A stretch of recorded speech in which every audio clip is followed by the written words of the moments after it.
Welcome to our DIY lattice fence. The material is from Home Depot. You order a certain amount of U-posts, certain amount of divider, certain amount of lattice. So stay tuned for a finished product, okay? If you think that this video helps, don't forget to subscribe. Give us a thumbs up. Thank you so much.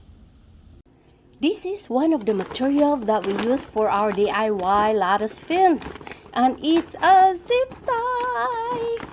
And this is short, so we need a long one to tie the divider and the lattice together.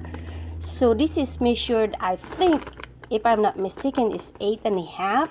So we need a double of a size to tie the divider and the lattice together. So I'm going to improvise. I'm going to show you on how I tie two together to make it long.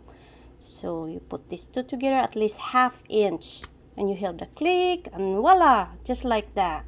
And make sure make plenty of this long one. Stay tuned for the finished product, okay? Don't forget to subscribe, like, and share. Thank you so much for watching.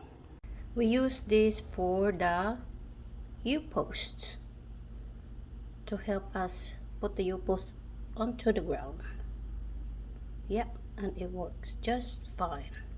Before the lattice fence, ta-da! It's finally done.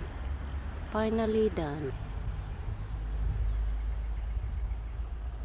Look the result. Beautiful.